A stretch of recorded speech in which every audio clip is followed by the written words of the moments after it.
जो Congress working committee ने report निकाली है फिलिस्तीन के समर्थन में, वो इसलिए क्योंकि हिंदुस्तान के मुसलमानों को दिल जीतना चाहती है, वोट के लिए वो निकाल रही है। मैं कांग्रेस से पूछना चाहता हूं, वोट के लिए आतंकवादी का सपोर्ट कर, मुसलमान कभी बीजेपी को वोट नहीं देते, बीजेपी को इससे कोई फर्क नहीं पड़ता, फिर भी बीजेपी सत्ता में आती है, इससे कोई फर्क नहीं पड़ता है। मुसलमान देंगे कांग्रेस को ही, आएगा सत्ता में बीजेपी ही। रहती इंडिया में लेकिन इनका पूरा समर्थन रहता है पाकिस्तान को, अपने धर्म के ऊपर समर्थन रहता है। ये अब भारत जाग चुका है, ये भारत इनकी अब मानसिकता समझ चुका है, इनके ऊपर व्यवस्था होगा, धीरे धीरे व्यवस्था हो रहा है, व्यवस्था होगा इनका। वो भी रमेश हैं जो अभी वहाँ के राष्ट्रीय महासचिव हैं कांग्रेस को भी ट्वीट किए थे, गाजा का समर्थन कर रहे थे, लेकिन उनको इतना ध्यान देना चाहिए 1971-1962 में जब भी भारत से युद्ध हुआ है इजराइल ने मदद दी है।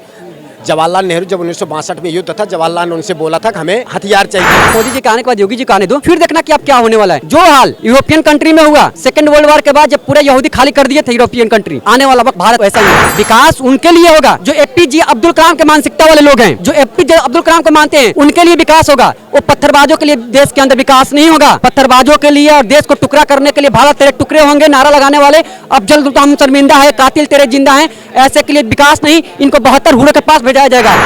नमस्कार और स्वागत है आप सभी का। दोस्तों मैं ध्रुव और आप देखना शुरू कर चुके हैं डेली न्यूज इंडिया। युद्ध हो रहा है इजराइल और फिलिस्तीन में।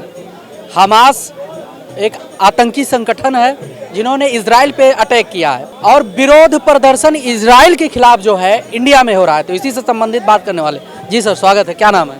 अनुज कुमार सिंह। क्या लगता है कि जैसे हमास के सपोर्ट में इंडिया के कुछ विशेष समुदाय वाले सपोर्ट में खड़े हैं, क्या कहेंगे इस पे? भैया मैं आपसे बोलूं, जो सपोर्ट इंडिया के जो एएमयू और जेएनयू से जो नारे लग रहे हैं, इंडिया के सपोर्ट में रैलियां निकल रही है, अगर उनसे आप जाकर क्वेश्चन पूछो क्यों सपोर्ट कर रहे हो, तो बोलेंगे कि लैंड इशू है, उसका लैंड इशू फिलिस्तीन को हटाया गया इसलिए हम सपोर्ट कर रहे हैं। अगर उनसे यही सवाल पूछो कश्मीर पंडितों को हटाया गया, उनके लिए प्रदर्शन कभी करेंगे? नहीं करेंगे। ये सिर्फ और सिर्फ धर्म के नाम पे प्रदर्शन कर रहे हैं कि वो हमारे धर्म का है, फिलिस्तीन हमारा धर्म का है, इसलिए हमारे धर्म के नाम पे उसको कर रहे हैं। और जो कांग्रेस वर्किंग कमेटी ने रिपोर्ट निकाली है फिलिस्तीन के समर्थन में, वो इसलिए क्योंकि हिंदुस्तान के मुसलमानों को दिल जीतना चाहती है, वोट के लिए वो निकाल रही है। मैं कांग्रेस से पूछना चाहता हूं, वोट के लिए आतंकवादी का सपोर्ट करेंगे? वही तो, यही शुरू से कांग्रेस का ये एजेंडा रहा है कि वोट के लिए क्या करो, आतंकियों का समर्थन करो। और हमास आतंकियों का समर्थन कर रहा है कांग्रेस बैठकर। कौन सा देश है? सरकार हमारा अंतर्राष्ट्रीय राजनीति का निर्धारित हमारा सरकार करेगा कि ये विपक्षी करेंगे? आतंकी का समर्थन करना है कि किसका समर्थन करना है, किसको करेंगे? राष्ट्र है ही है, उसके लिए अथॉरिटी है करने के लिए किसी भी प्रकार का कोई भी मुद्दा होता है अगर इंटरनेशनल। लेकिन अगर कोई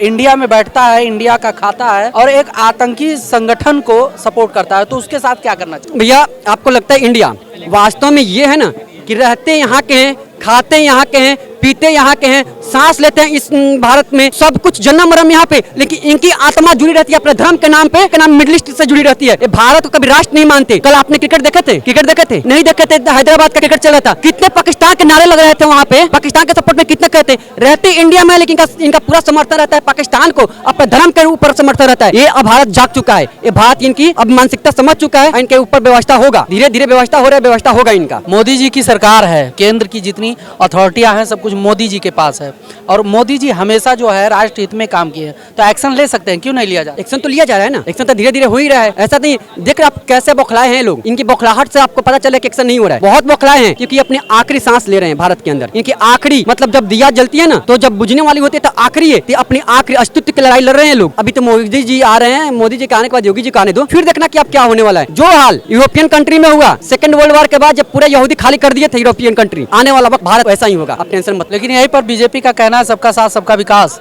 फिर ऐसा कैसे कर पाएंगे? विकास होगा, विकास उनके लिए होगा जो एपीजे अब्दुल कलाम के मानसिकता वाले लोग हैं, जो एपीजे अब्दुल कलाम को मानते हैं, उनके लिए विकास होगा। वो पत्थरबाजों के लिए देश के अंदर विकास नहीं होगा। पत्थरबाजों के लिए और देश को टुकड़ा करने के लिए भारत तेरे टुकड़े होंगे नारा लगाने वाले, अब जल्द हम शर्मिंदा है, कातिल तेरे जिंदा है, ऐसे के लिए विकास नहीं, इनको 72 हुरों के पास भेजा जाएगा। और योगी जी इन्हीं के लिए हैं, 72 हुरों के पास भेजने के लिए।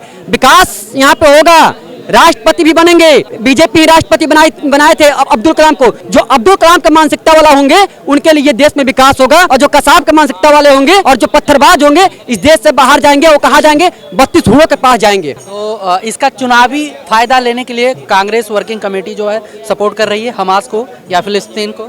वही फिलिस्तीन या हमास को चुनावी इसके, क्योंकि भारत के मुसलमानों का वोट लेने के लिए, और कुछ नहीं है।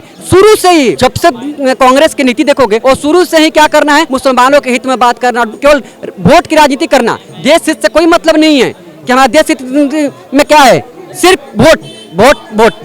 2024 लोकसभा चुनाव पे असर पड़ेगा इस यहाँ पे तो कोई असर नहीं पड़ने वाला है। मुसलमान कभी बीजेपी को वोट नहीं देते, बीजेपी के इससे कोई फर्क नहीं पड़ता, फिर भी बीजेपी सत्ता में आती है। इससे कोई फर्क नहीं पड़ता है, मुसलमान देंगे कांग्रेस को ही और आएगा सत्ता में बीजेपी ही। तो इसलिए इस पे कोई फर्क नहीं पड़ा। सत्ता में मोदी जी आ रहे हैं वापस, और मुसलमान फिर खूब जोर शोर से कांग्रेस को वोट देंगे। ऐसे कोई परिवर्तन नहीं होने वाला है। क्या मानना है सर? बस जो बोल रहे हैं ठीक है, मोदी जी आएंगे और कोई 2024 में। जैसे जो इजराइल और फिलिस्तीन का युद्ध हुआ चल रहा है इस समय, और इंडिया के मुसलमान सपोर्ट कर रहे हैं फिलिस्तीन का, क्या कहेंगे? हाँ, तो हमारे मोदी जी देश के प्रधानमंत्री हैं ना, वो तो जो कहेंगे वो तो जो कर रहे हैं करने दो। तो हमारे तो प्रधानमंत्री इजराइल का समर्थन कर रहे हैं, तो हम भी उनका समर्थन ही कर रहे हैं, इजराइल का ही। कोई गाजा का कर रहा है, कोई नहीं। जो वो भी रमेश हैं जो अभी वहाँ के राष्ट्रीय महासचिव हैं कांग्रेस को भी ट्वीट किए थे, गाजा का समर्थन कर रहे थे। लेकिन उनको इतना ध्यान देना चाहिए, 1971-1962 में जब भी भारत से युद्ध हुआ है, इजराइल ने मदद दी है। जवाहरलाल नेहरू जब 1962 में युद्ध था, जवाहरलाल ने उनसे बोला था कि हमें हथियार चाहिए, लेकिन आपके विमान में आपका झंडा नहीं होगा क्योंकि हमसे अरबिया नाराज हो जाएंगे। जवाहरलाल नेहरू ने बोला था 1962 में, तो इजराइल ने इनको हथियार देने से इनकार कर दिया था जवाहरलाल नेहरू को।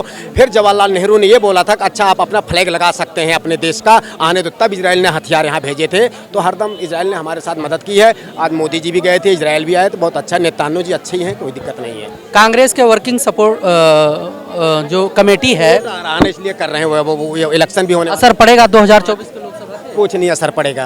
हाँ, क्या असर पड़ेगा? 2014 से 2019 में ज़्यादा आए थे। फिर चारों तरफ विकास और डेवलपमेंट चारों तरफ हो रहा, धर्मनगरी चारों तरफ सब कुछ काम हो रहा, विकास भी हो रहा है। अब जिसको बेरोजगारी नहीं मिलेगा तो रोजगार करने के लिए रोज जाना पड़ता है, इसी थोड़ी घर बैठ के बेरोजगारी मिल जाएगी। हम लोग भी कर रहे हैं, 46-47 साल उम्र हो गई, कर रहे हैं काम, सब परिवार अच्छा चल रहा है। कौन महंगाई कौन क्या है, महंगाई तो आती जाती रहेगी सभी सरकार में, ये तो विपक्ष वाले मुद्दा उठाते हैं और कोई बात नहीं।